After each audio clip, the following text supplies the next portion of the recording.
o que cortou para a gente conseguir retomar tudo. Primeira coisa que eu destaquei hoje foi a questão da atividade que a gente fez do abrigo subterrâneo. É muito importante que a gente tenha em mente que algumas características ou algumas, né, breves considerações sobre uma pessoa, a gente não pode ter um julgamento aprofundado.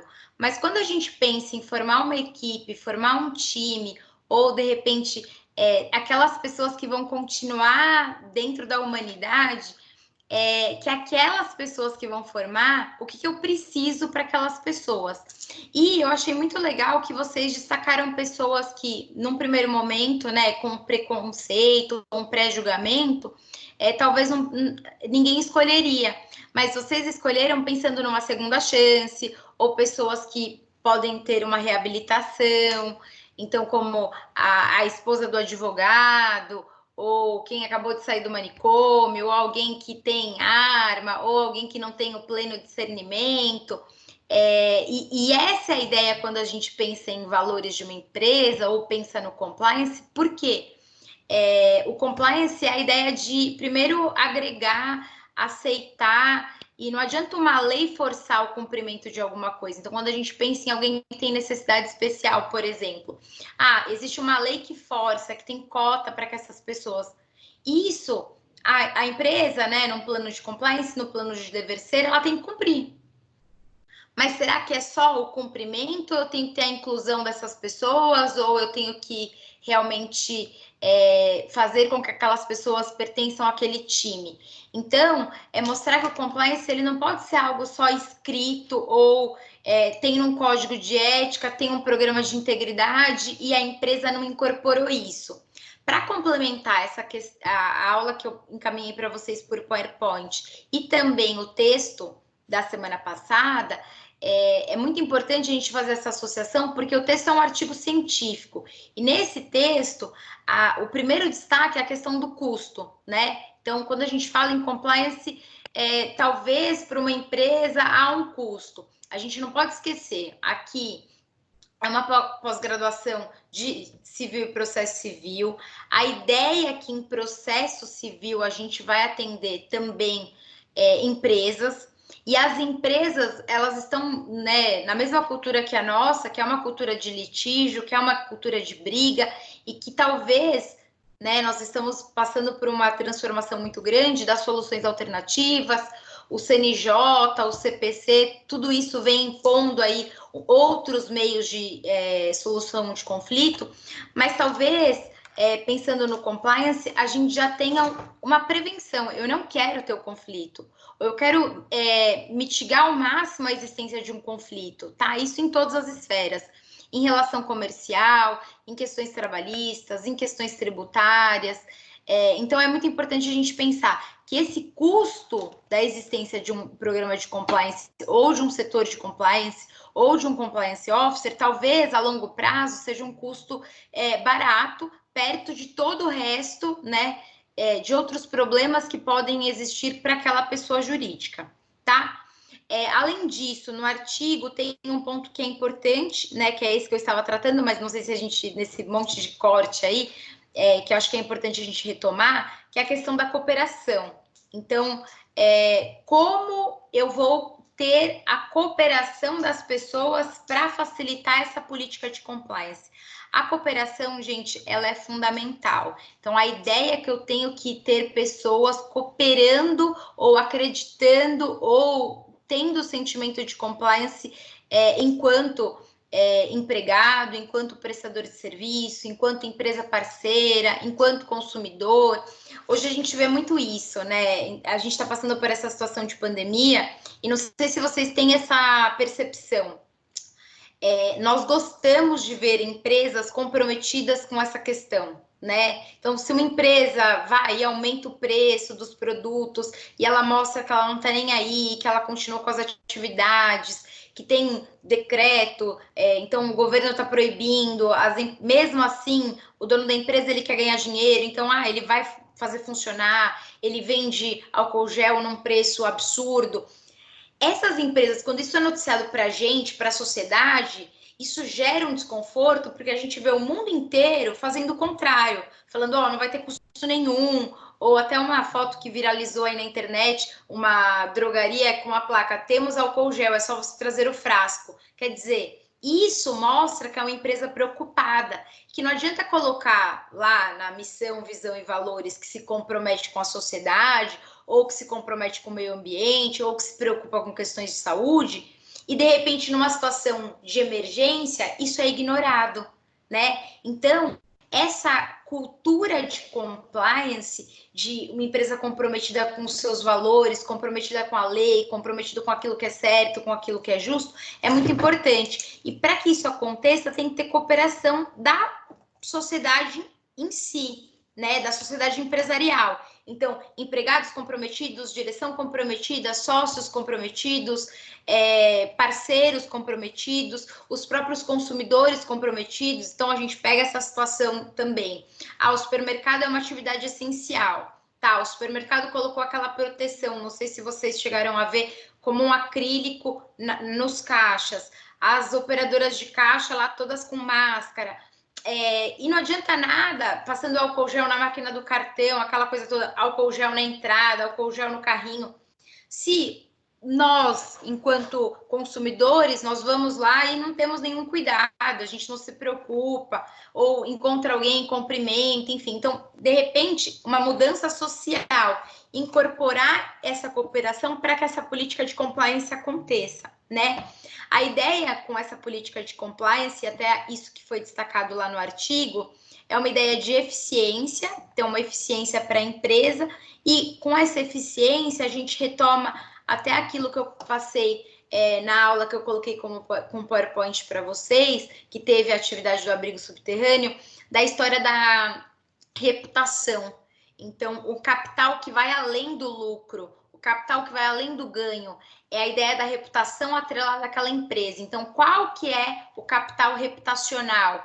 Ela é comprometida, ela exterioriza isso, ela vai atrás, ela tem um engajamento social, não porque ela vai ter só um desconto, uma isenção tributária, mas porque realmente existe um compromisso por isso. A ideia de vestir a camisa, né, é a própria empresa vestir a sua camisa e entender que a empresa ela tem um valor maior, né, que ela pertence à sociedade. Então, essa questão dos valores ela é bem destacada quando a gente fala em compliance, tá? Então, os lucros são uns lucros numa redução aí de passivo, numa redução de processo. Ainda que a nossa pós-graduação seja uma pós-graduação voltada para processo civil, a ideia é que a gente está capacitando vocês como especialistas em processo civil para mostrar para o cliente, de repente, que algumas questões eu posso levar para o Poder Judiciário, mas não tudo, porque senão o Judiciário também fica inflado e talvez a prestação jurisdicional não seja da melhor qualidade, né? Então, aquilo que importa eu levo para o Judiciário, mas o que eu consigo em consultivo, em preventivo, eu também tenho uma mitigação. Então, quando a gente pensa em processo civil ou em um cliente, né, pessoa jurídica, é legal ter um monte de processo. De repente, você pode não só oferecer um serviço no contencioso, mas no consultivo, nesse preventivo. E se a empresa tem programa de compliance, esse consultivo preventivo, né, da advocacia, ele combina também com o setor, né, ou de compliance, com a equipe de compliance, ou com aquele único empregado responsável pelo compliance de uma empresa. É muito importante que a gente entenda que para isso eu tenho que ter a adoção de medidas de governança corporativa. Essa adoção de medidas de governança corporativa são aquelas medidas que eu venho destacando com vocês desde o início dessas aulas. Então, ter um código de ética, ter um manual, enfim, as pessoas conhecerem isso, ter um programa de integridade, ter um canal de denúncia que seja sigiloso, que ninguém vai fazer uma denúncia e depois vai ser boicotado, vai ser prejudicado dentro da empresa, ou até mesmo, né, essas informações vão vazar e por algum motivo o empregado ele vai se sentir com a que falou, ou vai achar que vai perder o emprego, ou uma empresa parceira viu algo errado vai se sentir também lesada, ou eu não quero me atrelar a tudo isso. Até para a gente perceber como a política anticorrupção ela é importante e ela é visualizada e eu consigo transformar, dependendo do caso, a imagem de uma empresa. Não sei se vocês viram uma ação da JBS com relação à pandemia do coronavírus, que a JBS, né, o valor da condenação feito pela lei anticorrupção da JBS foi revertido para ajudar a questão da saúde pública, então investimento em hospitais, enfim. Imagina, a gente está falando de um dinheiro de corrupção, de uma condenação, de um crime federal, tá? E a empresa teve um prejuízo na sua imagem e ela continuou ativa porque ela tem algo que é interessante para o consumidor, que é o preço, né? Então, a JBS continuou com as suas atividades, mesmo com uma condenação, ela não teve tanto prejuízo, porque o preço dela em mercado é um preço competitivo. O consumidor vê preço também. Pode falar, David. Pode aí, libera o seu áudio. Pode liberar. Tá. Professora, só uma pergunta. Quando a empresa tem esse programa de compliance, ela ganha algum benefício do governo, tipo isenção de algum imposto ou alguma coisa do gênero? Não isenção de imposto, mas em uma punição, existe um abrandamento pela lei anticorrupção. Então, a lei traz benefícios para a empresa de penalidade. Então, se a empresa tiver algum ato de corrupção, se ela tem programa de compliance, se esse programa de compliance for observado como efetivo, a punição vai ser mais leve. Então, é nesse sentido. Tá, então só traz algum benefício para a empresa se acontecer alguma coisa sobre corrupção. Apenas isso. Isso, porque é uma lei anticorrupção. Essa é a ideia. Bom. Obrigado. Tá bom? Imagina. O que a gente também pode destacar aqui, pensando nessa adoção dessas medidas, né? Uma empresa que foi condenada pela lei anticorrupção, teve a sua imagem prejudicada, teve que devolver, né, milhões de reais, pega esse valor, que ele é um valor de corrupção, é algo sujo, e destina para uma causa nobre ou por algo que tem interesse à coletividade, de alguma maneira isso é devolvido. E aí a sociedade acha que aquela situação, a JBS é a melhor empresa. Ela foi corrupta, ela teve um ato de corrupção, ela foi condenada, mas o valor foi destinado para um bem maior, para uma questão de saúde pública, que está interferindo na realidade, na sociedade de todos. Então, gente, pensa nesse sentido. Como, de repente, uma política de compliance, mesmo com uma empresa que tem a sua imagem corrompida, prejudicada, que teve condenação, como ela pode reverter e como nós hoje cobramos enquanto sociedade a imagem dessas empresas. Então, antes de mais nada, a gente tem uma exigência e isso tem um valor muito grande com essa revolução tecnológica, né? As informações, elas chegam em tempo real, é uma informação rápida, ela dissemina de uma maneira, assim, incontrolável. A gente, o próprio Marco Civil, que é uma lei específica da internet, ele não permite que a gente tenha acesso a algumas informações trocadas em aplicativos como o WhatsApp. Quer dizer, como eu vou controlar uma informação? É impossível. Essa revolução tecnológica, ela traz essa sensação de imagem de empresa, ou que a empresa ela pode ser só séria, comprometida, cumprir leis, mas ela tem que parecer, ela tem que transparecer isso para a sociedade. Então, isso é bem importante e volto a destacar aquela questão da reputação, que esse capital, que esse valor agregado à reputação, ele é absurdo e ele traz ganhos para as empresas e isso não é só ter um programa de compliance, é efetivar todas essas medidas, tá? Com isso, eu tenho um fortalecimento de uma massa de consumidor, porque o consumidor ele é mais exigente, e ele é exigente não em qualidade só, ele é exigente em valor. Ele tende a preferir empresas que têm esse compromisso social, porque de alguma maneira uma empresa que corrompe, que vai além, que visa só lucro, que não tem compromisso com o meio ambiente, ela é uma empresa que traz um prejuízo que afeta diretamente a sociedade. Então, a gente destacou em sala, até foi um exemplo trazido por um de vocês, da questão da Vale lá em Brumadinho.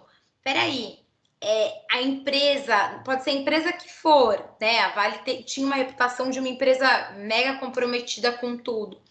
Traz um desastre natural, ainda que a gente não viva lá na região de Brumadinho, que até hoje existe aí alguns corpos que não foram localizados. Então, quanto tempo depois eu ainda não consegui acabar com o desastre, né? De alguma maneira afeta, porque você se solidariza ao próximo, você vê aquelas cenas e você não acha normal, você não consegue aceitar tudo. Essa não aceitação mostra que nós estamos com um valor enquanto sociedade bem desenvolvido, tá? Então, mudamos enquanto sociedade. Eu quero compartilhar com vocês um material dessa aula de hoje, que é um PowerPoint, tá? Então, eu vou usar esse recurso do compartilhamento aqui. Vou procurar no meu computador. E aí, acho que vocês conseguem ter acesso.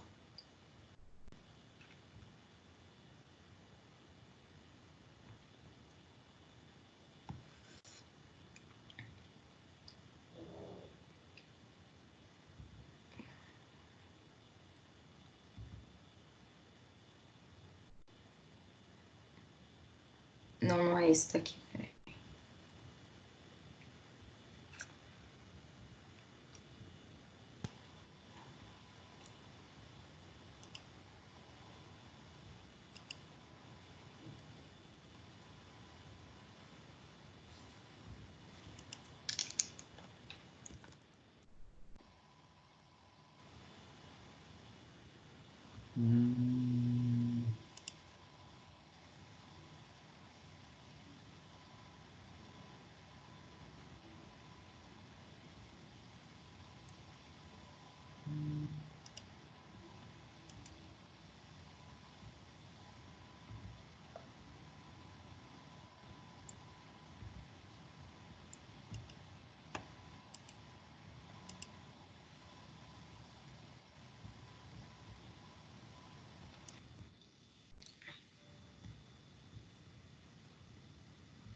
Vamos ver se abre para vocês. Está carregando aqui.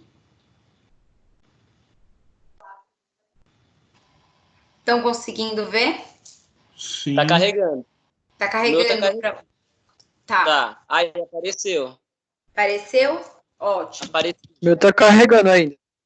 Mas apareceu, professor, e sumiu as pessoas aqui. Só tá ele. Apareceu. Apareceu, mas vocês também me escutam. Isso, só que aí eu não consigo desabilitar o som. Voltou. Eu estou ouvindo, é normal. Deu certo? Pera aí, o meu voltou a carregar. Tá. De qualquer forma, gente, ele é um PowerPoint que eu vou também compartilhar com vocês. Eu creio que ele fica gravado também na aula, mas eu compartilho também como um arquivo por e-mail, através da coordenação, que aí vocês têm acesso, mas é só uma ideia, como se fosse uma lousa aqui para vocês visualizarem o que a gente está falando, está tratando em aula, tá? E no final da aula, eu não esqueci, eu vou falar sobre a questão dos seminários, como vai ficar a questão da atribuição das notas, tá? Então, a nossa ideia é trazer um programa de compliance para mostrar que dentro de uma empresa, dentro de uma pessoa jurídica, foram adotadas medidas de governança corporativa. Então, primeira coisa, Código de Ética Corporativa. Eu tenho que implementar instrumentos mostrar para as pessoas que têm contato com essa pessoa jurídica, que têm contato com essa empresa, que existe sim um programa de gestão ética. Ou seja, que a empresa se preocupa com a ética de todas as pessoas que têm contato e que para que outras empresas se relacionem com essa, vai existir um respeito a essas regras, como um regramento mínimo. Então, quando a gente fala em um programa de gestão corporativa, como um código, é realmente uma lei, tá? Uma lei interna, obviamente, que não o regulamento interno que trata das relações e do que a empresa permite ou não no ambiente de trabalho, mas é aquilo que a empresa permite ou não vinculado à ética, vinculado a um comportamento individual, em uma situação específica, o que eu posso e o que eu não posso fazer. Não um comportamento vinculado à empresa no todo, no geral, e sim as atitudes daquelas pessoas pensando nesse íntimo, nessa conduta, se ela é certa ou errada, ou se esse comportamento ele poderia ser aceito pela empresa porque ele fere, de alguma maneira, algum valor que seria um valor geral, tá? A ideia da influência no comportamento ético, tanto de investidores, né, internos, para a tomada de decisão de uma organização. Então, não adianta, a empresa tem um código de ética e disciplina, tem um código que é vinculado à compliance, mas na prática, a tomada de decisão das pessoas, então da direção, dos investidores, é uma tomada de decisão antiética, porque é aquela história, né? A gente aprende por exemplo, e esse exemplo ele vem da hierarquia. Então, se alguém que está acima se comporta de uma maneira totalmente antiética, totalmente abusiva, totalmente lesiva, por que as outras pessoas elas vão respeitar aquilo? Então, nós precisamos desse exemplo que vem, obviamente, de cima, então, investidores, direção, sócios, etc. E isso vai sendo incorporado como um castelo, né? Então, as cartas, pensa num castelo de cartas, se em cima eu tenho uma atitude antiética, eu desmorono uma carta, todo o resto do castelo cai. Porque as pessoas elas vão seguir o exemplo. Não adianta alguém falar, olha, obrigatoriamente vocês têm que ter esse comportamento. E alguém acima se comporta de uma maneira lesiva e prejudicial. Então, essa influência de comportamento ético faz com que exista a cooperação ou não dos demais. Então, eu atrelo essa influência no comportamento de quem está acima na cooperação dos demais, dos outros, das outras pessoas que estão envolvidas naquela relação, tá? A organização. Eu tenho que pensar nessa organização, nessa empresa, como uma constelação de interesses corporativos e competitivos que possuem um valor intrínseco, ou seja, interno, formada pelos investidores. Então, todas as pessoas que investem naquela empresa, elas têm que se sentir protegidas e amparadas, porque os valores ou os interesses são comuns. Quando a gente pensa nessa constelação de interesses, é uma união de interesses. As pessoas vão ter interesse em investir naquela empresa se por acaso for uma empresa séria e comprometida. Então, vamos pensar empresa de capital aberto, que tem investidor, que tem capital na bolsa, que as pessoas podem investir nisso. Eu vou investir em uma empresa vinculada à corrupção? Não.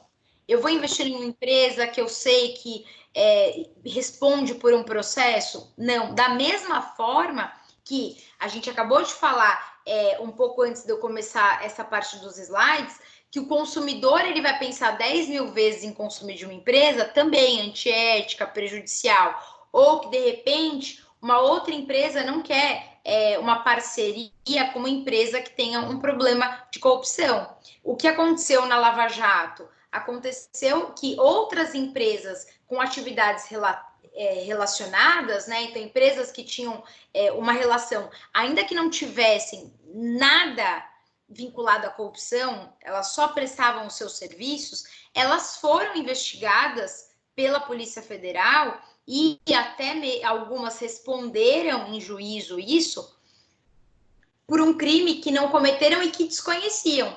Para provar esse desconhecimento, isso é um limite muito tênue, né? Então, esse envolvimento, ele é complexo. Até eu destaquei isso na aula, né, que a gente teve lá na faculdade, e também no material que eu enviei para vocês, da questão que dissemina que um ato de corrupção, ele é como se fosse uma doença, que aquilo incorpora, tá?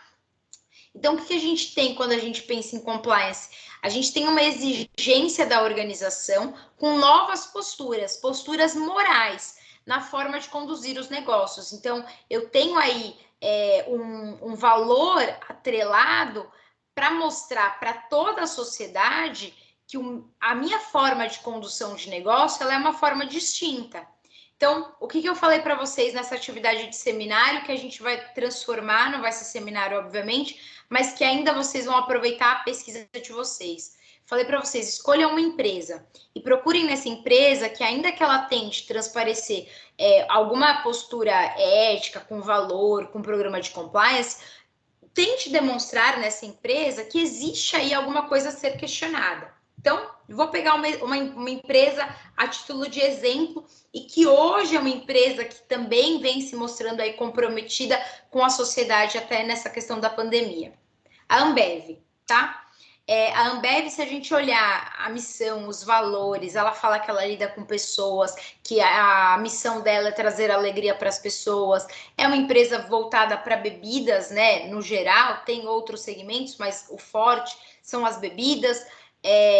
Quase que domina o mercado de bebida. E tem Instituto Ambev, ajuda uma série de instituições. Tem uma parte aí voltada para capacitação das pessoas, né, com cursos e etc. Se vocês tiverem curiosidade, depois entrem no site da Ambev, vocês vão ver tudo isso. Só que, por outro lado, a Ambev é uma das empresas que tem o maior número de assédio moral julgado na Justiça do Trabalho. A Ambev, ela se coloca como uma empresa que não tem acidente de trabalho, que ela preza a segurança do trabalho. E tem processos judiciais que empregados se acidentaram dentro da Ambev. A Ambev não abriu a CAT, que é essa comunicação de acidente de trabalho. A Ambev forçou esses colaboradores acidentados continuarem trabalhando e ela escondia esses colaboradores, caso viesse uma fiscalização, numa parte, assim, como se fosse num galpão com fundo falso. Peraí, uma empresa que fala que lida com pessoas, que se preocupa com pessoas, que os empregados não são só mais um empregado, né? Um número, que são pessoas, que eles têm esse time, tem instituto de caridade, tem instituto de capacitação, perfeito, tem programa de compliance teoricamente efetivo, mas ao mesmo tempo eu tenho esses pontos que são pontos prejudiciais, que são pontos que a gente coloca, é uma empresa que não respeita nem o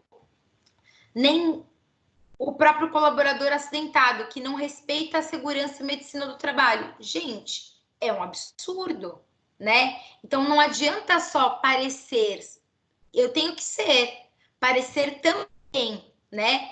Então há essa discussão. Por isso que essa exigência de novas posturas morais na forma de conduzir os negócios, ela tem que ser vista em todos os momentos. Aí a gente pega, por exemplo, nesse período de pandemia, a Ambev já se comprometeu, falou que vai deixar de produzir bebida alcoólica para produzir álcool em gel, fez, né, essa série de lives com pessoas famosas, cantores famosos, para incentivar doação, então um acesso gigantesco.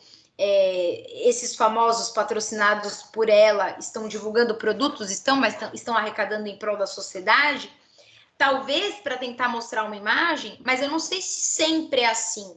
Até foi por isso que eu destaquei como uma atividade para a gente desenvolver nesse módulo, né, nessa disciplina da pós-graduação, analisar uma empresa e conhecer não só aquilo que ela diz ter como programa de compliance, como medidas de governança corporativa e como medidas vinculadas à moral, mas também se tem alguma coisa a desejar.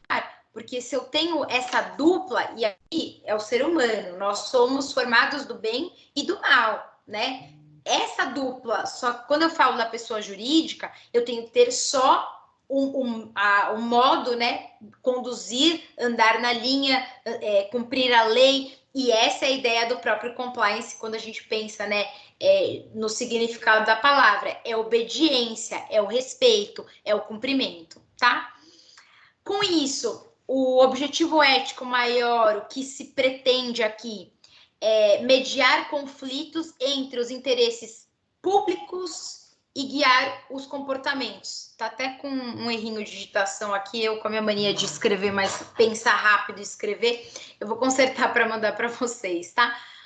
A mediação dos conflitos. Então, vem naquele norte que eu introduzi o assunto aqui hoje com vocês. Nem sempre é um conflito, é um processo, é um litígio, a gente tem que tentar outras maneiras de solução, e a gente tem um outro ponto. Qual que é o outro ponto? Eu vou tentar combinar tudo isso, eu vou tentar combinar lucro com a satisfação da massa de consumo, também com o engajamento social, e mostrar que os meus valores, eles são multidisciplinares, que eu não quero só o ponto da economia. A economia não é a única coisa, né? Mas, obviamente, é uma empresa, precisa ter lucro. Só que eu também tenho que ter um compromisso, né? Então, toda essa combinação é mediar esses interesses e esses conflitos. A adoção de um código de ética e a ideia da prática comum. Quando eu falo comum, é a prática por todos, tá? Por todos que estão relacionados ou envolvidos naquela empresa. Eu preciso de um código de ética praticado. Aquela história de regra ou de lei que existe, mas ninguém conhece, ninguém pratica, fica algo distante. Até recentemente eu tive uma situação voltada à compliance numa empresa que eu presto serviços, e foi uma questão de compliance, então teve discussão de compliance da empresa que eu presto serviços com compliance da outra empresa. E a outra empresa afirmou com todas as letras que existia um programa de compliance efetivo, né? E quando foi feita toda uma sindicância interna, o que se observou? Eles mandaram um vídeo de compliance para as pessoas por e-mail, que é aquilo. Não sei se vai existir uma cooperação das pessoas, vai existir interesse em assistir ou não, até porque isso pode ser feito, não sei se é o caso, mas enfim, né, fora do horário de trabalho, então forçar aí o empregado a assistir um vídeo num plano de dever ser, de moral, ética e bons costumes dentro da empresa, num momento que não seria destinado para isso, ou fazer isso num horário que é o horário destinado, que seria dentro do horário de trabalho, mas, gente, sem mostrar a importância disso para aquelas pessoas, né? As pessoas, elas só vão incorporar, elas só vão sentir realmente que aquilo faz sentido e que aquilo deve existir dentro da empresa quando elas percebem a importância. Então, não adianta falar, olha, a partir de hoje tem uma lei, então desde 2013 tem uma lei anticorrupção, se a gente tiver um programa de compliance, eu vou ter uma redução aí nos meus problemas, eu vou ter uma condenação menor se tiver algum problema, eu vou ter uma multa menor. Peraí, qual que é o interesse das outras pessoas nisso? Então, tem que existir esse convencimento e mostrar que as empresas não aceitam mais condutas antiéticas, não só porque a lei impõe. Por um lado, é porque a lei impõe, sim. Porque na nossa cultura brasileira, a gente tem, sim, um hábito de só obedecer quando tem uma punição, né? Então, faz parte da nossa cultura, mas tentar também desenvolver ou melhorar a cultura, né? E aí, quando eu falo em cultura, gente, eu não quero ofender ninguém de forma individual, né? De uma forma bem genérica.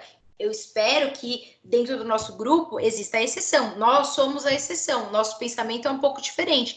Mas uma massa tem um pensamento individual e egoísta que se eu tenho lucro, não tô nem aí pro resto. Ou se eu tenho algum tipo de benefício que seja, sei lá, um post-it, que o meu empregador não veja a hora que eu vou sair, ou que de repente eu vou fechar um acordo comercial com a empresa X, porque eu vou ganhar uma cesta de Natal, enfim, qualquer coisa. Ou eu vou privilegiar alguém da minha família, mesmo sem poder.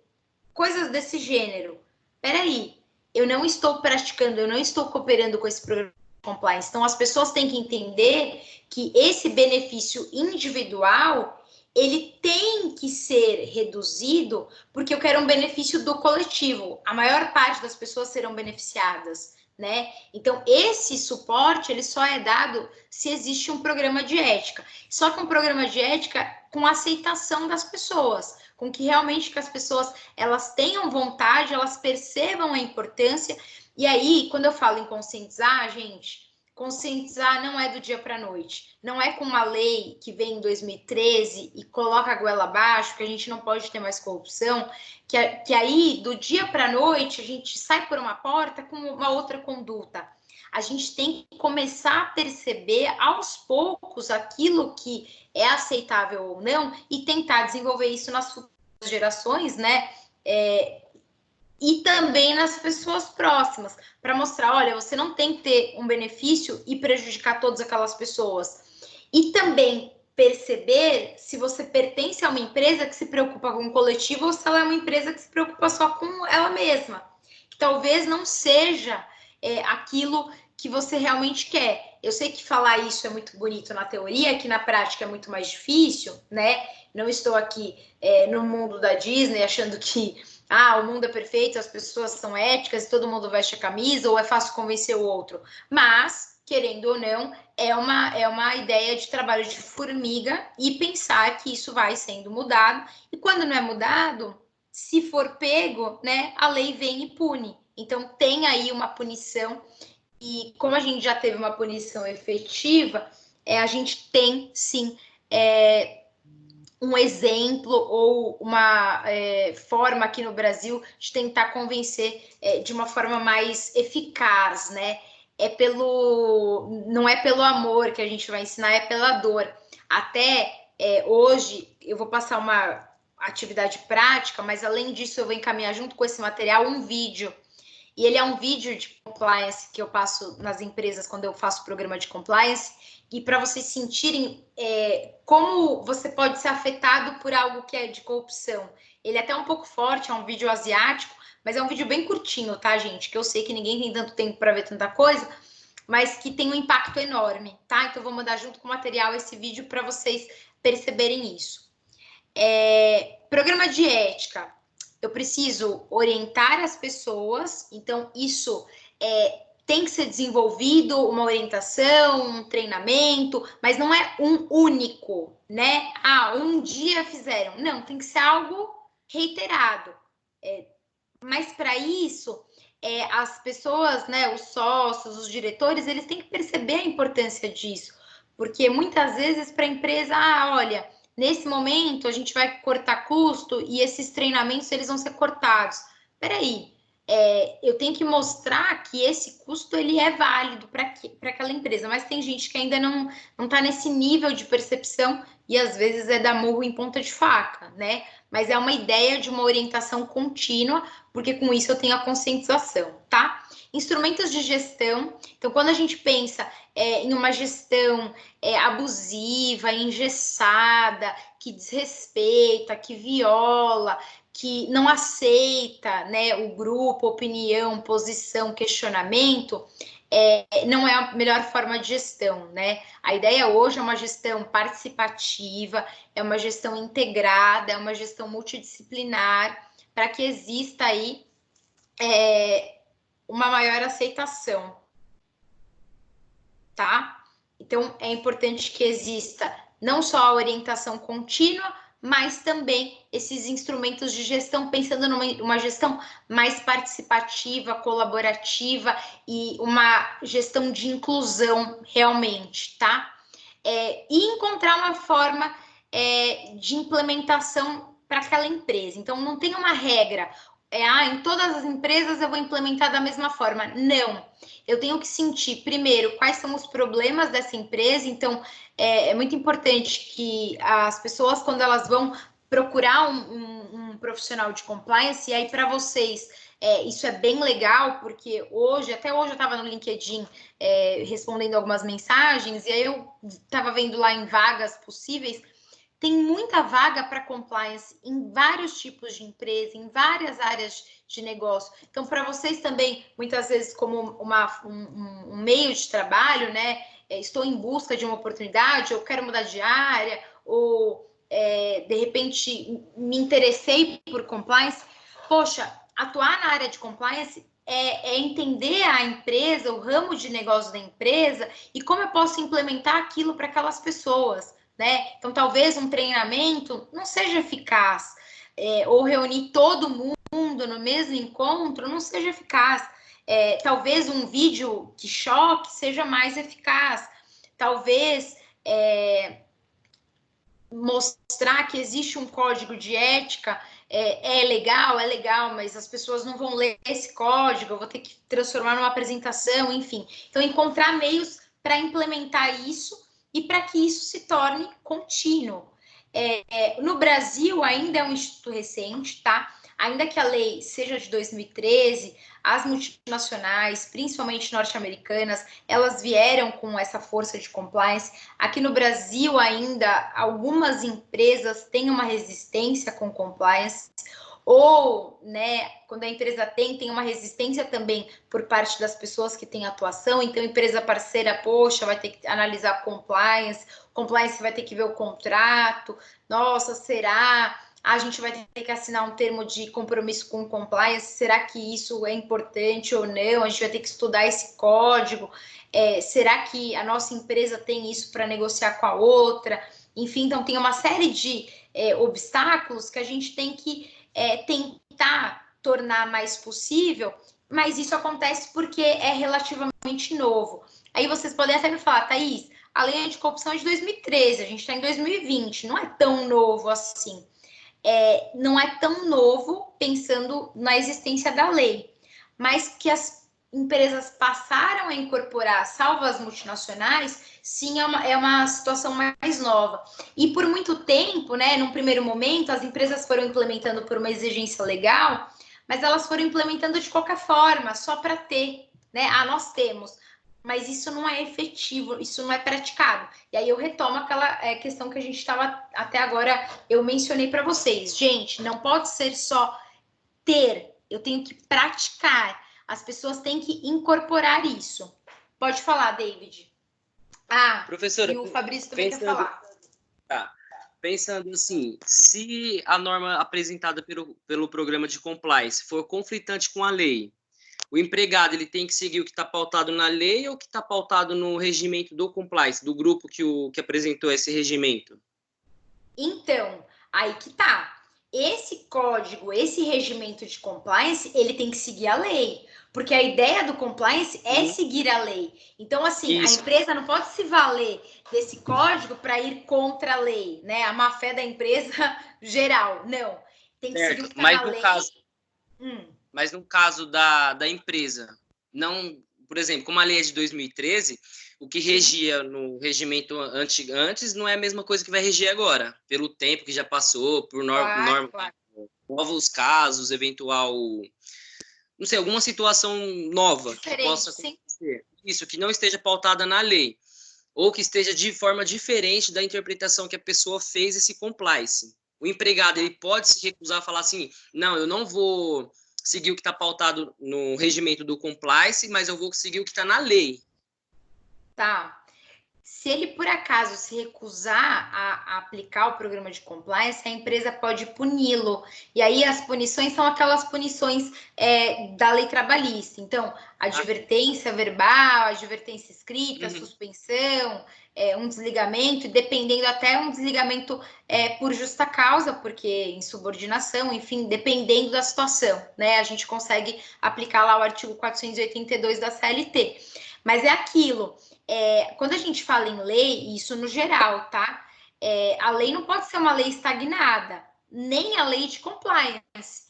Então, outras situações vão surgindo. Isso que você falou é sensacional. É exatamente isso. Nós temos uma interação, uma relação que tem que alterar a lei. E isso não só uma lei que vem do Estado, né? Não só a lei que decorre do processo legislativo, ou como uma lei interna, como um regulamento interno, como um código de compliance, como um regramento de compliance. A ideia é essa atualização.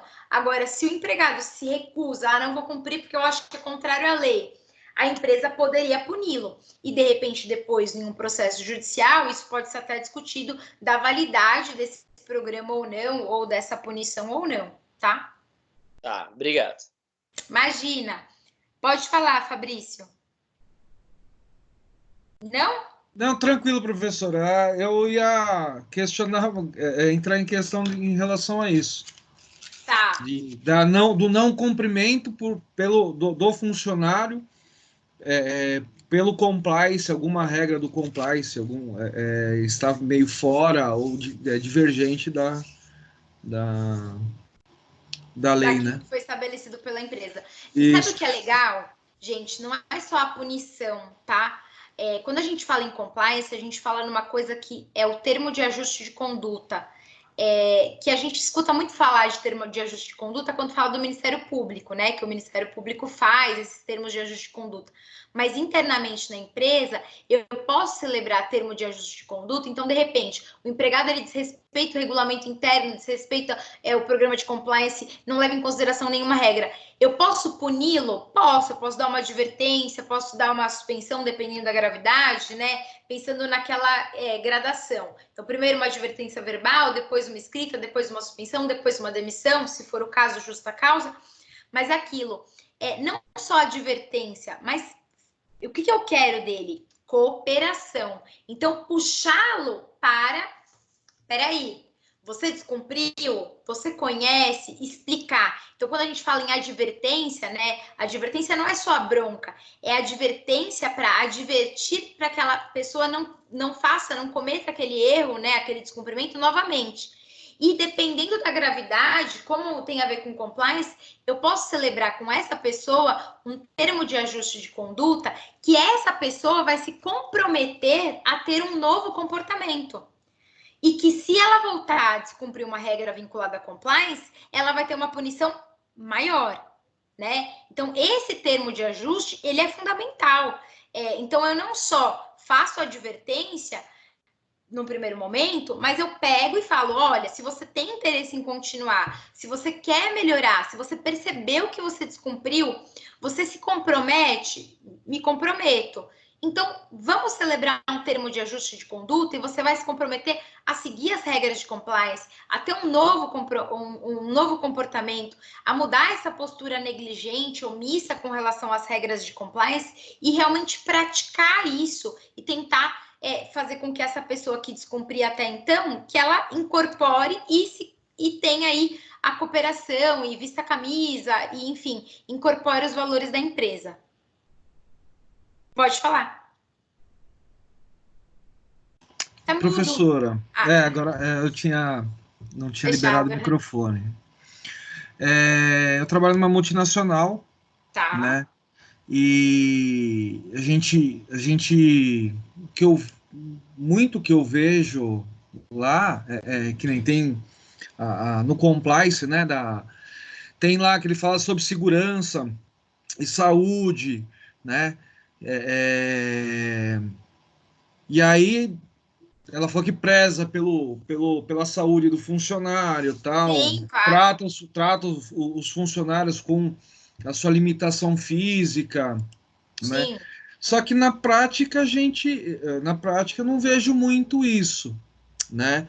Porque tudo bem, hoje nós temos um acordo com o sindicato, um acordo coletivo, que se a pessoa se acidentar dentro da fábrica e for comprovado, ele tem, tudo bem, ele tem o emprego garantido até a próxima da aposentadoria.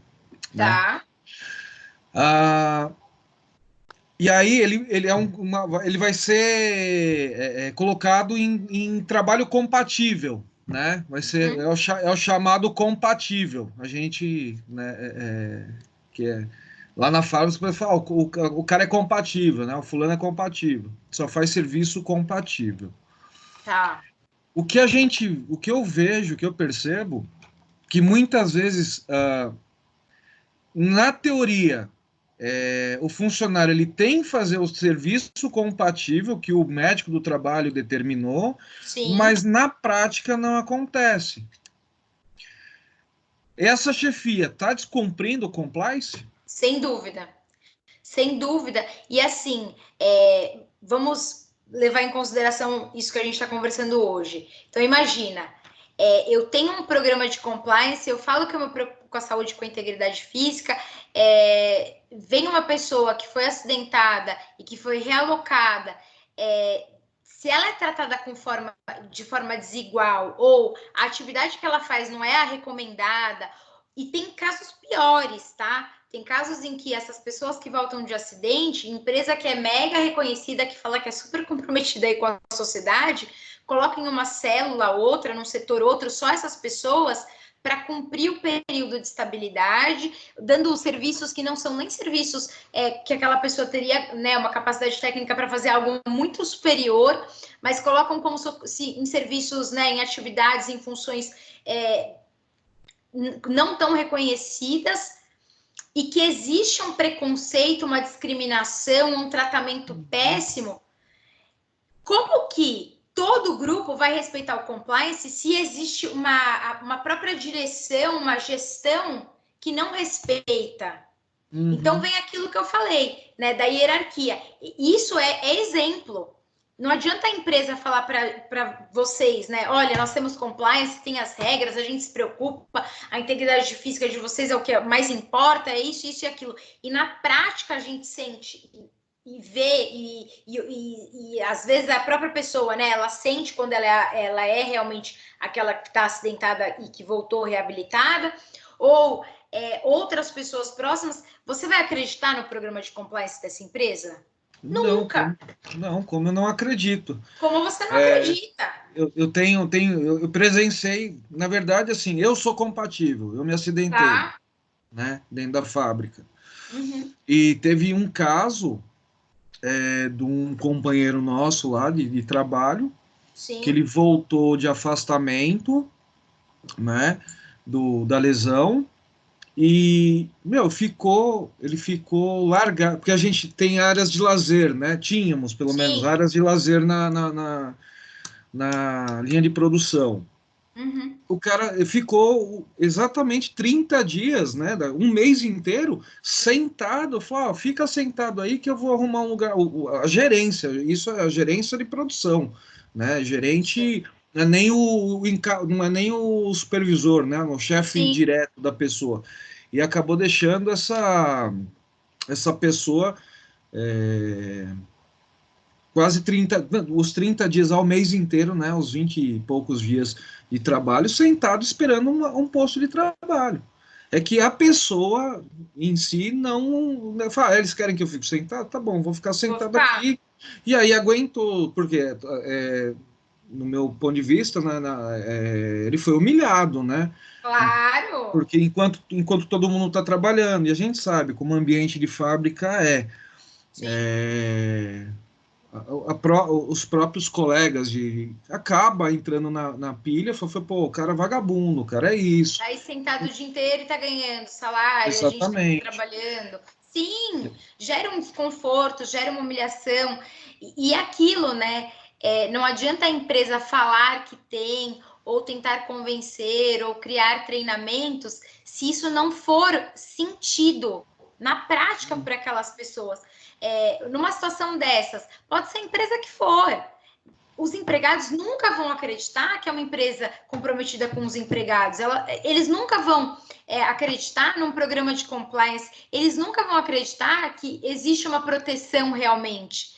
Vai ser um negócio, é para inglês ver, porque eu sei que na prática as pessoas vão ser humilhadas, as pessoas vão ser isoladas, as pessoas vão ficar lá um mês, entre aspas, de castigo, sentado, sem ter o que fazer, sendo julgado pelos demais, e isso gera um clima corporativo péssimo, né? Então, é aquilo, as pessoas trabalham para o seu sustento, sim, mas se a empresa abraça as pessoas, se a empresa se preocupa com o indivíduo, de alguma maneira, né, ela se demonstra preocupada com um indivíduo, que é alguém que trabalha para ela, que traz lucro para ela, todos os indivíduos, existe esse olhar, ela se preocupa com a coletividade, porque essas pessoas têm famílias que dependem daquela pessoa, têm amigos, pessoas próximas, e tudo isso gera um sentimento que pode ser positivo ou negativo para a empresa. No seu caso, você é descrente ao programa de compliance,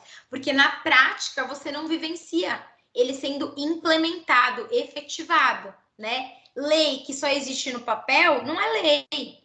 É a mesma coisa quando a gente pega para ler a Constituição Federal. Você lê o artigo 5º, você fala, meu Deus, onde eu tô? Todo mundo tem direito a tudo. Aí a gente sai na rua, né? E vê um monte de gente passando fome, hospital público sem recursos, educação que não é acessível para todas as pessoas, segurança pública péssima. Então, você fala, meu Deus, essa lei não é praticada. Então, você confia, né? É a nossa desconfiança no Estado. A gente confia no Estado que criou essa lei? Não, porque a gente não observa na prática. Na empresa é a mesma sensação. Por isso que os profissionais de compliance, eles têm que exigir. Então, um comportamento desse, por exemplo, deixar um colaborador que foi realocado, que retornou um mês sentado, seria possível ele denunciar num canal de denúncias, se tivesse um compliance efetivo, ele denunciar e falar, estou exposto a uma situação vexatória, estou sentado enquanto todas as pessoas estão trabalhando. Eu também não estou me sentindo bem de ficar sentado recebendo, porque ele não está em casa, né? Ele não está descansando, ele não está de férias, ele não está na praia. Ele está lá sendo julgado e mal visto por todos os colegas de trabalho e, de alguma maneira, as pessoas querem se sentir úteis. E não só ele como vítima, mas lembrando, alguém que viu algum descumprimento de compliance poderia denunciar. Então, vamos supor, não é aquela pessoa que foi, mas outra pessoa vê aquela situação, entra no canal de denúncias e denuncia para o compliance. Olha, ele ficou 30 dias sentado, não trabalhou, ele não estava numa situação confortável. E as outras pessoas também não estavam, porque elas querem alguém dentro da empresa trabalhando para ganhar. Porque um faz e o outro fica olhando, a outra pessoa também se sente injustiçada. Então, imagina, se tivesse não só o programa de compliance, mas um canal de denúncia, que as pessoas não tivessem medo. Que esse é o ponto. Às vezes até tem o canal de denúncia, mas as pessoas têm medo de uma retaliação, de um boicote, de um tratamento desigual. Com isso, de repente, vendo, né, que isso aconteceu por 5 dias, por uma semana, por 15 dias, e depois que foi denunciado, teve uma tomada uma mudança, né, uma tomada de decisão, uma alteração na situação dele, talvez a sua descrença no compliance teria se tornado uma crença, né? Então, também, que meios que foram implementados por essa empresa, né? E se tem meios, né? Aí eu trago para vocês aqui, de tudo isso que a gente vem falando, um questionamento. Será que a tomada de decisão ética nos diversos níveis da organização, pautada pelos valores éticos expressos no Código de Ética, que é isso que a gente falou, que é esse exemplo que você trouxe, Fabrício, será que a empresa toma uma decisão ética sempre e que isso é aquilo que está no código? No seu caso, que é um exemplo prático, não. Os valores éticos expressos orientam a realidade prática, gerando decisões éticas? No seu caso, a resposta não. Então, é um programa de compliance inexistente, ou inefetivo, ou ineficaz, ou é um negócio para inglês ver e a gente não tem nenhum cuidado em fazer uma lei ser praticada, ser efetivada. Então, imagina, é fácil a gente falar, sei lá, o governo é corrupto, ou a conduta do vizinho é uma conduta antiética, ou o síndico do meu prédio, ele tem vantagem nas notas. Mas a gente não percebe que talvez nós trabalhamos para pessoas antiéticas. Então, a gente questiona muito o mundo, ou reclama muito das coisas, mas, de repente, naquilo que a gente poderia denunciar, reclamar e tentar efetivar, a gente não faz, né? Então, é essa mudança de comportamento e de exigência também que a gente tem que ter. Se por acaso acontecer, não sei, Fabrício, aí você pode me responder, se na sua empresa tem ou não canal de denúncia, e se você tem receio ou não de denunciar, tem canal de denúncia lá ou não? Tem sim, tem o canal de denúncia, inclusive eu estou aqui olhando para ele, né? Tem o canal de denúncia, né? Aí são consideradas, né? E aí é que tá, são consideradas violações de maior risco, né? Violações de direitos humanos, lei antitruste, severas leis ambientais, violação severa contra a integridade física e psicológica. E aí tem um e-mail, tem o 0800, e também tem um BOP, né? Uhum. Formulário de relatório de BOP no site, né? Que aí acaba... clique aqui, ele deve mandar pro relatório. Sim. Mas eu não me sinto à vontade em denunciar, né? Claro. Teve um caso de denúncia, né, pelo compliance, e assim a pessoa acabou saindo da empresa, né? Na verdade foi uma denúncia de um assédio, Uhum. né? E a pessoa foi embora e o supervisor ainda se encontra na empresa. O assediador O ficou e a assediador vítima está na foi empresa e desligada. a vítima foi desligada, né? Então é complicado. A Claro. gente até falo, pela minha situação, né? Pelo trabalho que eu possa ser feito na fábrica, muitas vezes eu me sinto ofendido, né? Assim, Claro. a minha, eu até brinco com o pessoal, né? Com alguns amigos que também tem praticamente passa a mesma situação que eu falo, muitas vezes parece que essa pressão psicológica, essa pressão que a empresa, que a chefia faz, é para que você acabe abrindo mão né, da estabilidade que a gente tem, porque o que a gente muitas vezes vê é que a chefia, a empresa, a impressão que dá é que a empresa não quer a gente lá dentro, né? Porque Claro. tem a fama de, porque fora, né, tem a fama, o cara não pode mais produzir, o cara não produz mais 100%, Da né? mesma maneira, sim. Não produz da mesma maneira, a gente tem que ficar alocando, tem que ficar. Que aí fala que o cara tá escolhendo serviço, que a gente. Já escutei, falei, pô, o cara ficou aleijado, né? É complicado, né? Sim, Já super. vieram, já vieram me questionar se a minha vida pessoal não tá afetando a profissional. Eu falei, pô, mas eu me machuquei dentro da empresa, não foi fora da empresa, né? Pelo contrário, né? A minha vida profissional Exatamente, prejudicou a minha vida pessoal. exatamente. O caminho é inverso. Mas aí que tá. Talvez essa sensação, né? Enfim, teve essa questão, esse episódio de alguém que ficou lá 30 dias sem ter uma recolocação, um canal de denúncias que existe, né? E até você viu aí agora no site com a gente. E é muito legal porque a ideia da aula aqui na pós é justamente essa troca de experiências, é a gente observar realidades diferentes, que isso que agrega conhecimento. Então, você abriu agora o site e falou, ó, tem esse canal de denúncia. Mas eu não confio. Por quê? Na prática, teve uma questão de assédio, o assediador ficou e a vítima foi mandada embora. Quer dizer, como que eu vou implementar compliance num lugar em que ninguém respeita, em que aquilo que está acima não respeita, que diretor, sócio, presidente, sei lá eu quem, não respeita.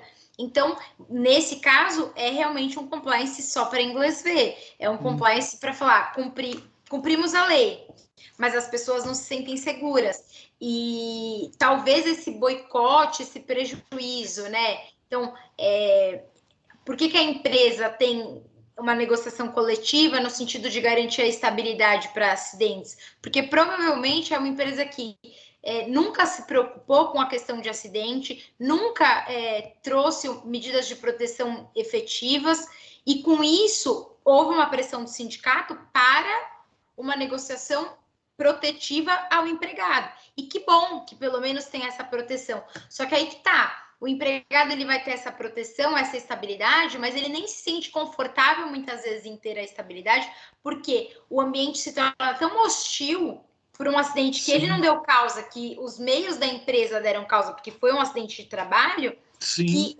foi exatamente esse relato que você trouxe. Às vezes parece que tudo que eles querem é que a pessoa saia e que abra mão da estabilidade, enfim, e que seja, entre aspas, um problema menos. Só que o problema não são as pessoas, o problema é a empresa. Olha que loucura.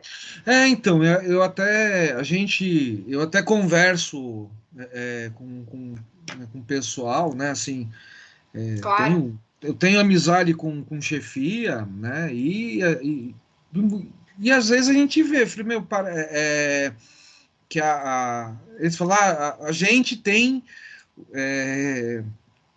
uma preocupação com o funcionário, né?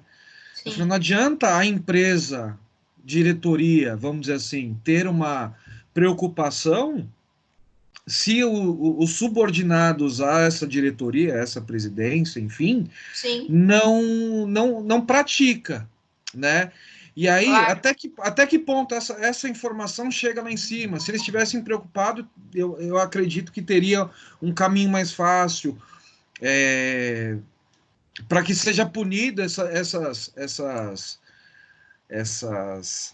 esses abusos, né? Sim. Da chefia. Não faz muito tempo,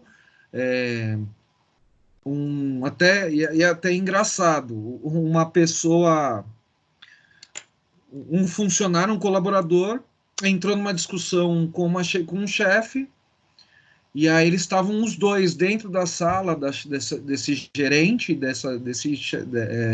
desse supervisor, sim, na verdade, desse gerente, e o gerente acusou de agressão, o menino foi mandado embora.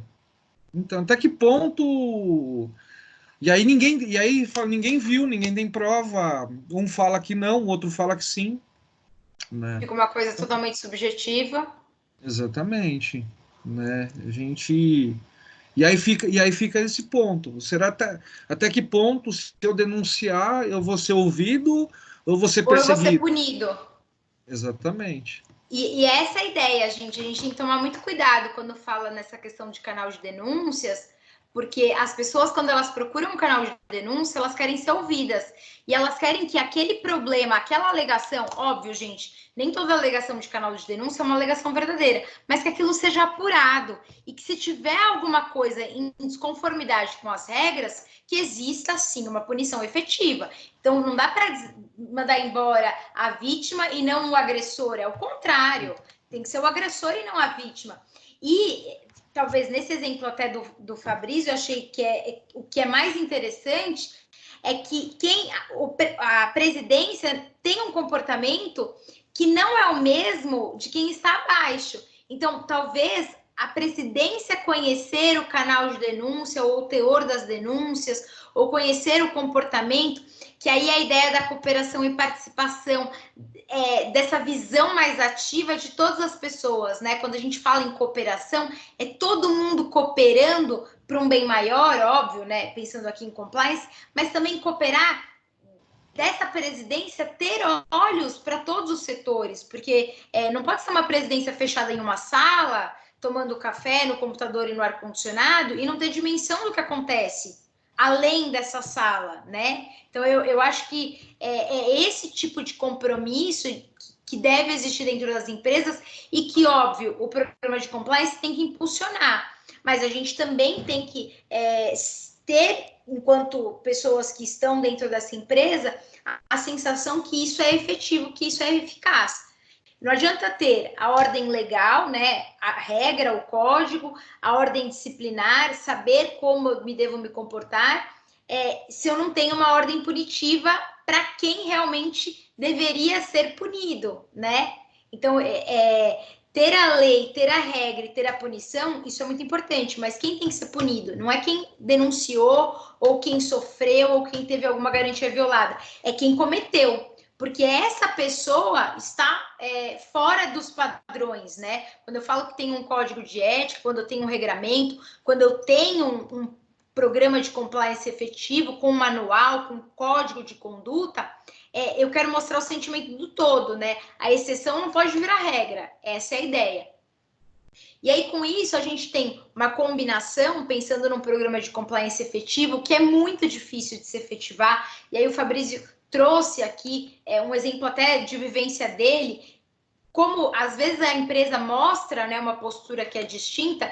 A gente tem que entender que eu tenho um investidor externo que ele vai exigir um comportamento ético, eu tenho um consumidor e aquela história do fortalecimento da massa de consumidores, e esses consumidores hoje eles são críticos, a sociedade como um todo, então que ela também julga, que ela tem acesso às informações, que ela vai atrás, que ela questiona, que ela tem um acesso a meios como PROCON, juizado especial, enfim, então, de reivindicar questões, fora a possibilidade de abrir uma rede social, colocar o nome da empresa, marcar a empresa, entrar no site da empresa, entrar na página da empresa, marcar, pedir para que outras pessoas... Então, a gente tem essa possibilidade, né, de reclamação coletiva, ainda que extrajudicial, e o próprio governo, pensando que quando tem um ato de corrupção, eu vou ter também a possibilidade de uma punição através da lei. Claro, em situações mais graves. O Fabrício trouxe um exemplo do dia a dia, e algo comum, e algo corriqueiro, o que é absurdo, que a gente não pode aceitar, mas que acontece diariamente na empresa dele, em diversas situações, em diversos setores, com várias pessoas, mesmo tendo um programa de compliance, que é isso que eu gosto de destacar muito nas aulas, quando eu falo com os alunos. Gente, o código de ética, ele tem que ter essa dupla composição, autoridade dentro do compliance. Então, eu tenho os valores, mas eu tenho que ter autoridade. Autoridade no sentido de efetividade. Autoridade comprometida com as regras. Então, não adianta um gestor não respeitar a regra de compliance. Não adianta um gestor que humilha, que trata de forma desigual, que não dá uma atividade de trabalho para aquela pessoa, que de alguma maneira traz um sentimento prejudicial, né? Então, essa composição, ela é importante. O código de ética precisa existir para trazer os valores que a empresa busca respeitar, mas eu tenho que ter autoridade de efetivar isso, e vem de cima para baixo, tá? Porque a massa, né, a maior parte dos colaboradores exigirem o cumprimento do código de ética, esse inverso, o que pode acontecer é esse boicote, como o exemplo do Fabrício. Pode ter um desligamento, a pessoa pode perder o emprego, então ela não vai fazer. Ela vai ter medo de fazer, ela vai ter receio de fazer tudo isso. Para essa efetividade, quer falar, David? Fala. Professora, tem alguém que se exime das regras do compliance, por exemplo, o dono da empresa ou algum grupo, alguém específico, ou não? Todo mundo se enquadra? A ideia é que todo mundo se enquadre. Por isso que, às vezes, é muito difícil você ter essa efetividade. Porque se o dono da empresa, se o presidente, ou se um diretor, alguém que tem um cargo muito influente, não incorpora, as pessoas que estão abaixo também não vão incorporar. Ou vai acontecer aquilo. O presidente até quer isso, ele busca isso, mas todo mundo que está abaixo dele não respeita, vai ter uma massa oprimida, né? Numa escala, algumas pessoas vão sofrer. Pensando numa hierarquia, né? Se um funcionário faz uma coisa que o presidente faz, assim, vira uma questão social. O presidente não vai sofrer a mesma punição que o funcionário, por mais que esteja pautado no regimento do compliance.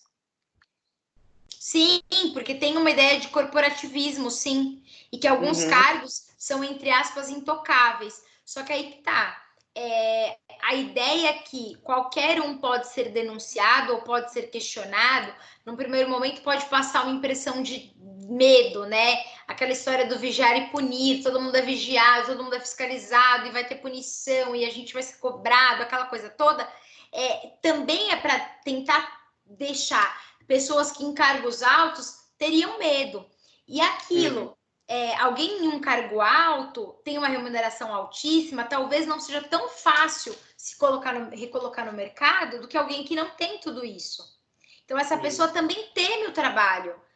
A gente tem que tirar essa cultura dos intocáveis. Obviamente, gente, isso é fácil da gente observar, mas quando a gente pensa numa empresa familiar, quando a gente sabe que alguém está lá porque tem alguém que indicou, enfim, fica mais difícil, né? Mas a ideia é que todos deveriam ser tratados da mesma maneira, com punições possíveis para todos.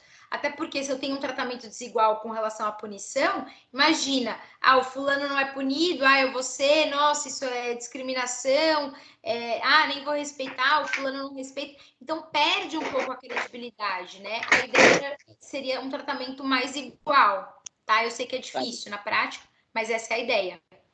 Obrigado. Imagina. Um exemplo disso é o Marcelo Odebrecht, professor. Oi? O exemplo disso é o Marcelo Odebrecht, que foi demitido pelo pai. Então, foi demitido pelo pai e ficou preso, né? Hoje ele cumpre em regime domiciliar, mas é um super exemplo, né? Para mostrar, olha, ele é o filho do dono. Mesmo assim, ele foi punido. E isso, de alguma maneira... Desculpa, eu não entendi. Não, que eu acessei a matéria, eu vi o assunto interessante e confirmou mesmo, ele foi demitido pelo pai por esse caso de corrupção.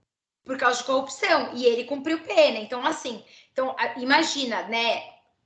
O filho do dono foi demitido.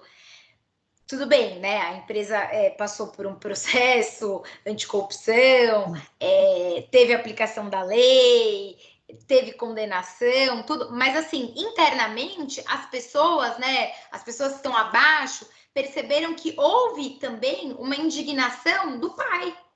Quer dizer, que pode ser uma situação parecida com essa que o Fabrício destacou. O presidente, às vezes, tem um outro posicionamento. Quem está abaixo do presidente tem poder?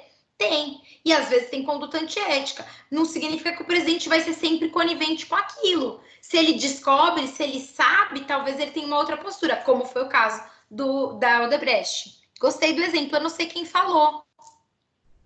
Foi o professor West. West. É que eu não estou vendo o seu vídeo, só estou ouvindo sua voz agora, West. Obrigada pela contribuição, um ótimo exemplo. Essa ideia de efetividade do código de ética. Primeiro, benefício da atitude ética. Então, né, é aquilo que a gente já falou algumas vezes, que as atitudes éticas, elas dão uma sensação que realmente a empresa tem valores, e esses valores são praticados, e que as pessoas se sentem protegidas, se sentem amparadas, não vão contra a empresa, ainda que ela tenha uma cultura, entre aspas, divulgada diferente. De repente, existe uma cobrança aí de algum investidor específico, então esse investidor começa a exigir, olha, eu quero que o código de ética seja cumprido, eu não quero um escândalo voltado à compliance, eu não quero que isso se exteriorize, eu não quero que isso prejudique a imagem da empresa porque eu invisto nela. E também, né, uma atenção maior aos aspectos vinculados ao ambiente social, como, por exemplo, a discriminação, perseguição, e isso traz uma sensação de bem-estar social. Esse exemplo do Fabrício foi legal porque ele mostrou exatamente isso. Existe um código, é desrespeitado, teoricamente tem programa de compliance, a pessoa fica lá isolada 30 dias, o sentimento, o ambiente, as pessoas no geral se sentem injustiçadas, peraí, ele tá ganhando salário, não tá trabalhando, todo mundo olha feio, a pessoa se sente mal por estar lá, porque ela queria também estar fazendo alguma coisa, ela queria trabalhar, ela não queria estar recebendo sentada, olhando para o nada. Essa discriminação, ela gera um mal-estar dentro do ambiente do trabalho. Um mal-estar psíquico, né? Traz problemas psicológicos para aquelas pessoas, sim, sem dúvida, mas também gera esse mal-estar. Então, quando eu tenho uma atenção, uma preocupação nesse ambiente social, que todas as pessoas se sintam protegidas, que todas as pessoas se sintam amparadas, que as pessoas percebam a efetividade do programa, existe um bem-estar social, as pessoas se sentem trabalhando num lugar interessante, num lugar que tem proteção, num lugar que se alguém faz alguma coisa errada, essa pessoa é punida, e eu que faço tudo certo, não vou ter nenhum prejuízo.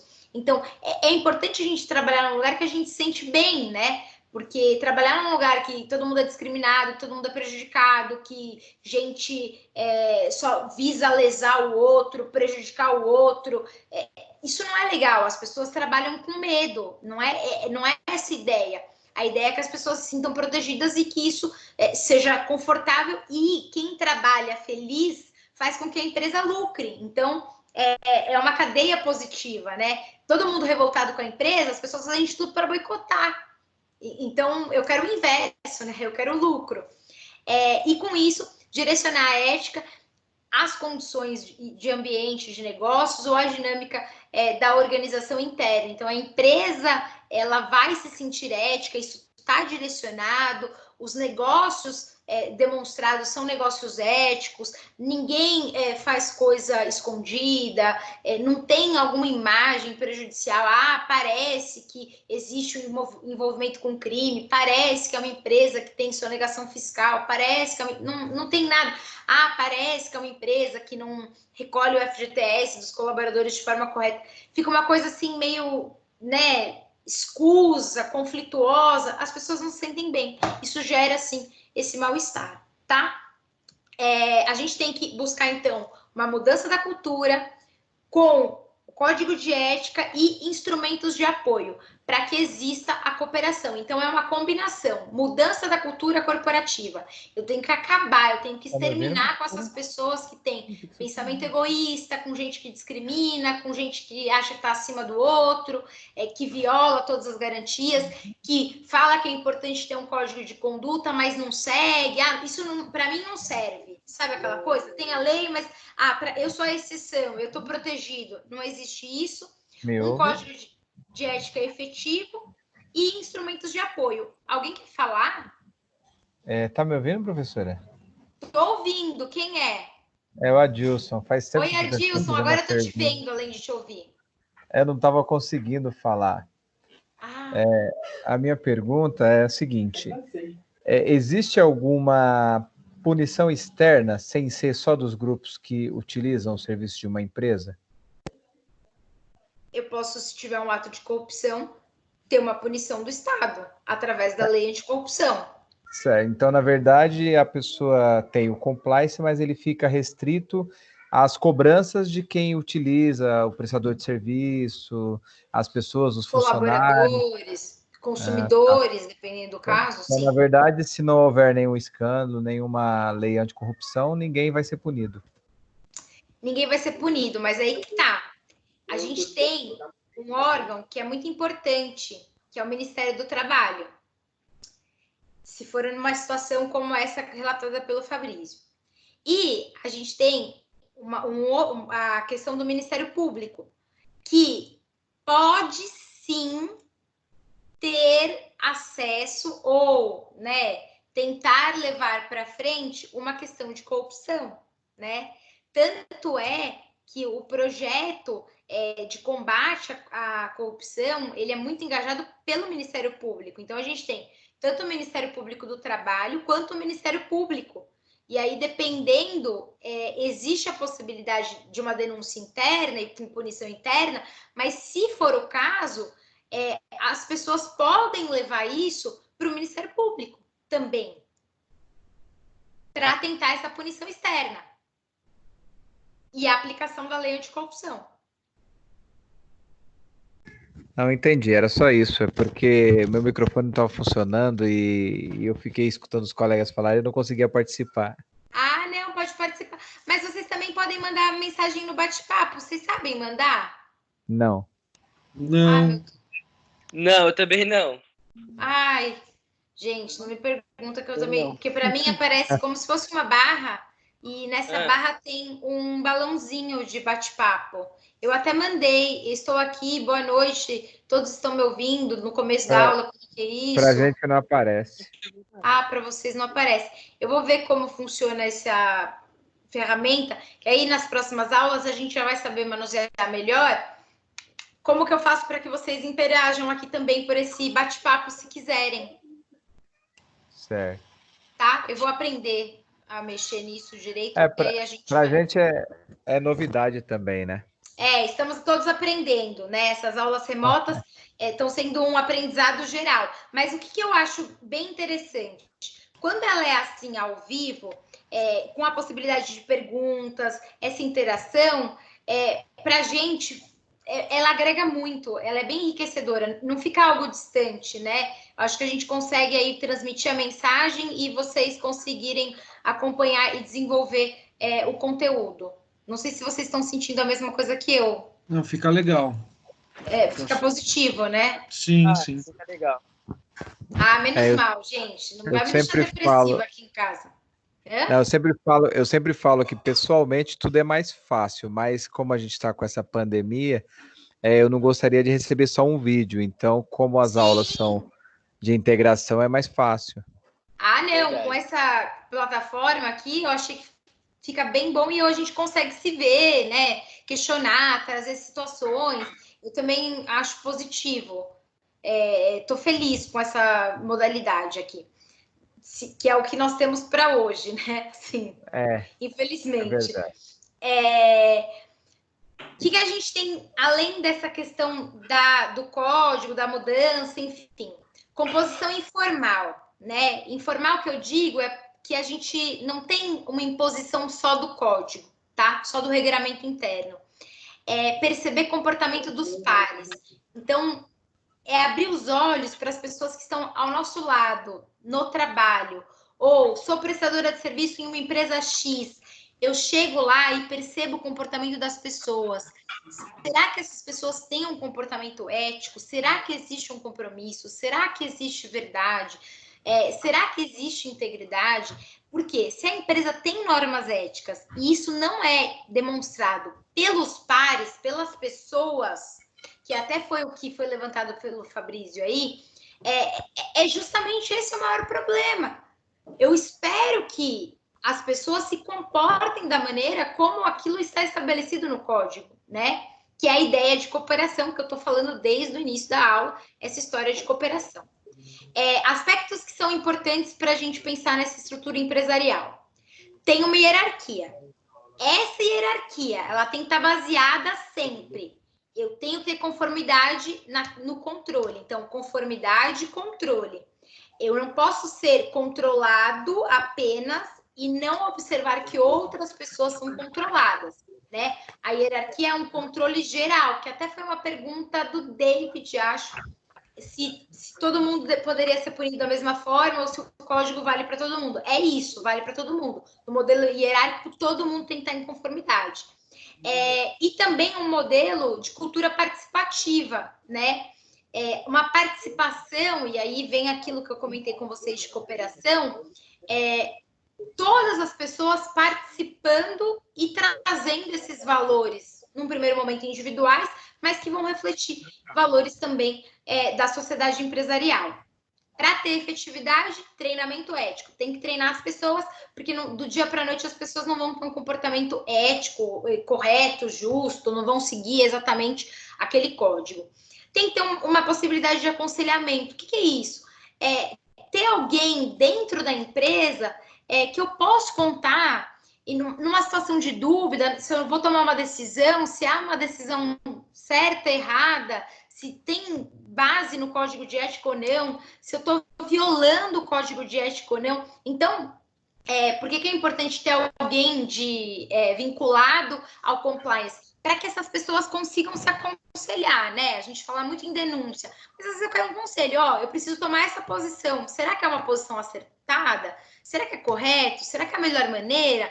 Que também mostra que a gente vive num mundo empresarial que é um mundo coletivo, né? Que as pessoas formam uma equipe, que ninguém está sozinho, né? É um modelo de gestão multidisciplinar, combinado. Então, é importante que isso ocorra também. Canais de comunicação, então, canal de denúncia, crítica, a abertura, né, para conversa, vários canais. O Fabrício até destacou aqui, tem e-mail, tem o 0800, tem uma outra ficha que eu consigo imprimir do site e levar, eu tenho uma caixa que as pessoas colocam, enfim, então, alguns canais de comunicação para facilitar uma participação ou, né, um questionamento, uma efetividade nessas denúncias por todos, sem exceção. E mecanismo de reforço, né? O que é mecanismo de reforço? É reiterar aquilo. Não adianta um dia falar do código de ética e nunca mais falar nada.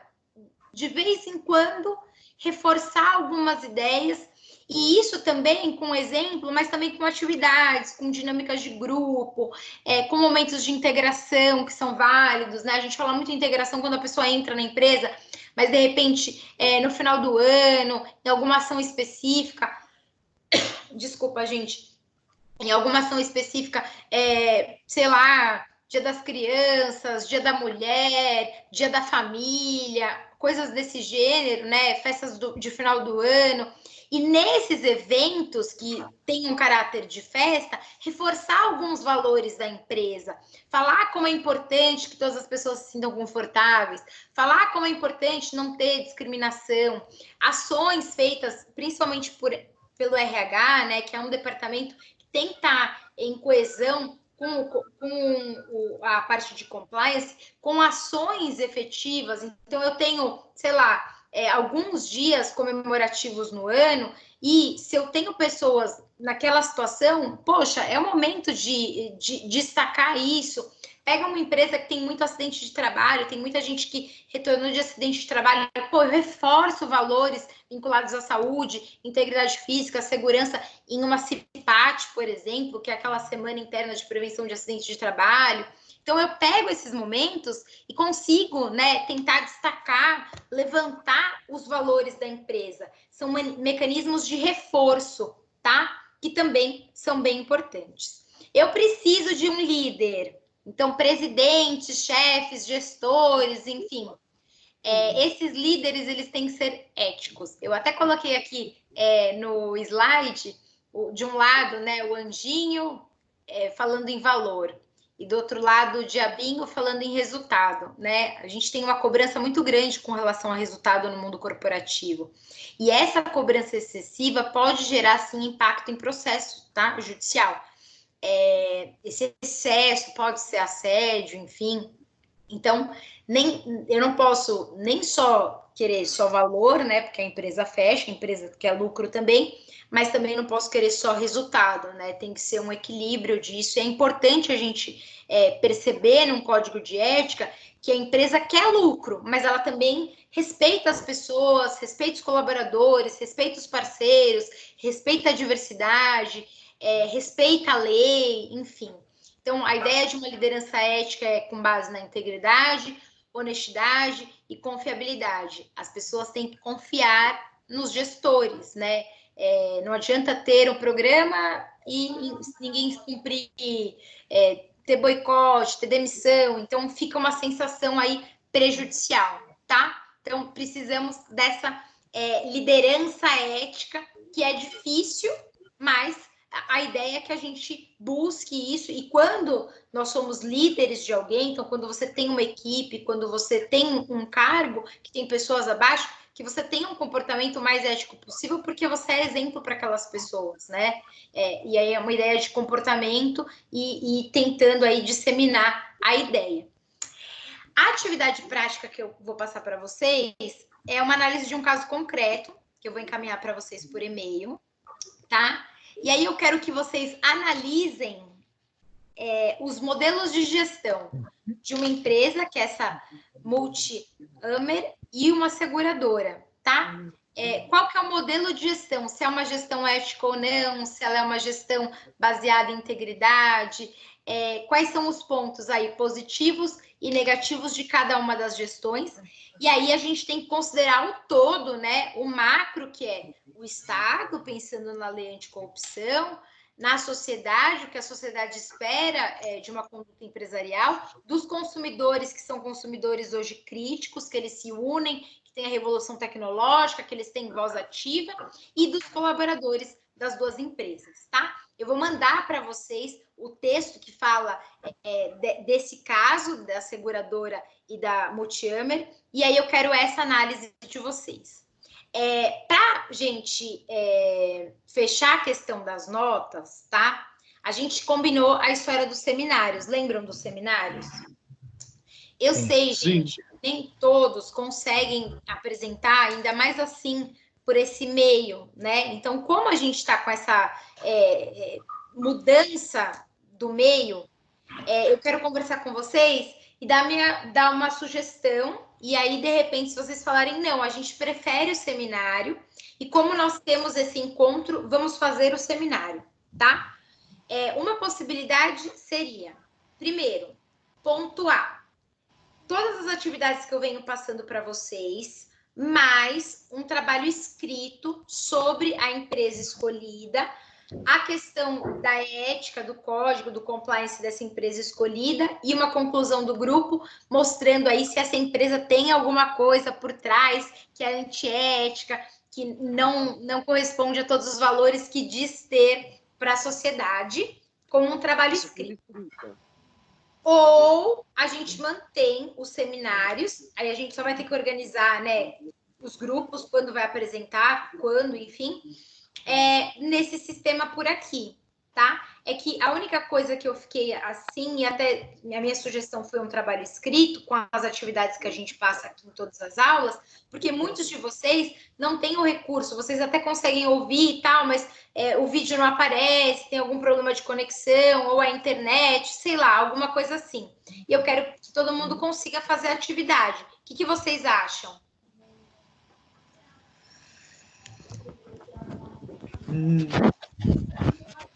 Eu acho que nesse contexto seria melhor o trabalho escrito. Temos um voto para o trabalho escrito. Alguém mais quer opinar? Professora, mas como seria feito esse trabalho escrito? Tem que ser uma introdução normal? Então, na verdade, assim, vocês vão apresentar. Se vocês quiserem, eu até mando como se fosse uma estrutura para vocês seguirem. Então, a empresa escolhida... quais são os pontos, né, dessa empresa de ética, então se ela tem programa de compliance, qual é o programa de compliance, qual é a visão, missão, valores dessa empresa, e aí o ponto de discussão, né, de contraste, o que tem de polêmico. Eu posso mandar como uma estrutura, mas seria um trabalho simples, porque a ideia era vocês apresentarem, tá? Então, não com tantas regras, não como um artigo científico, nada disso. Uma coisa mais direta e pontual, mas escrito. Tá bom. Eu posso mandar uma estrutura do trabalho e aí, junto com esse trabalho, também computar com essas atividades. O abrigo subterrâneo, que vocês já responderam, essa atividade prática de hoje e assim sucessivamente. Tá. Essas atividades têm algum prazo para enviar? A ideia é que uma semana. Então, por exemplo... Dei a abrigo subterrâneo. Uma semana mandando e-mail. Eu sei que alguns tiveram problema de acesso, enfim, alguns até me mandaram com atraso. Eu vou considerar, tá? Então, o abrigo subterrâneo, quem não fez, faz. A de hoje, a ideia é um prazo até a aula que vem. Tá bom. Vamos dar uma semana e são questões simples, tá, pessoal? Nada muito... Professora, só mais uma coisa. Sim. Caso dia 23 o governador cesse essa nossa restrição, sim. Voltando às aulas, talvez a gente até consiga apresentar, até prefiro, né? Mas a distância é ruim porque as conexões ficam caindo. Eu perdi uma boa parte da aula hoje, entendeu? Tá gravada, tá? Vocês vão ter acesso depois dela gravada, para quem perdeu. Eu pedi para a Thaís, para ela enviar para a gente depois, para a Thaís não, para a professora Ana, porque para a gente poder ver com um pouquinho mais de calma, porque a gente perdeu uma boa parte da aula por causa da conexão. Claro. Não, eu concordo. E ela vai estar gravada. E esse material também que eu passei, que é o Data Show, eu vou mandar, junto com esse texto e o vídeo de impacto que eu também vou mandar. De qualquer forma, eu tenho esse receio só com relação ao seminário online. Agora, vamos supor, mudou tudo, né? A gente está aqui vivendo cada dia um novo dia. Voltou às aulas presenciais, não pela via remota. Tudo bem, a gente faz a apresentação, enfim. E vocês já estruturaram um trabalho escrito. Que, na verdade, pelo que eu entendi, o trabalho escrito seria a apresentação que iríamos fazer. É exatamente isso. Ok. É que aí o meu par é o Fabrício, aí a gente se alinha aí pra gente fazendo. E eu precisava de uma data, entendeu? Uma data? Porque a gente tinha ficado com uma data, e aí com essas... acabou tudo, né? A gente poder se programar. Vamos colocar essa data para o final do mês? Deixa eu olhar. A senhora envia para a gente o modelo e já marca a data.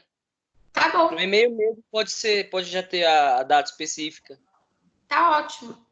Tá me ouvindo, professora? Alô? Alô, professora, tá me ouvindo? Tô ouvindo. É o Rodrigo que tá falando. Eu não tava conseguindo. Oi, Rodrigo, tudo bem? Tudo bem, eu acompanhei a aula. Boa noite a todo mundo.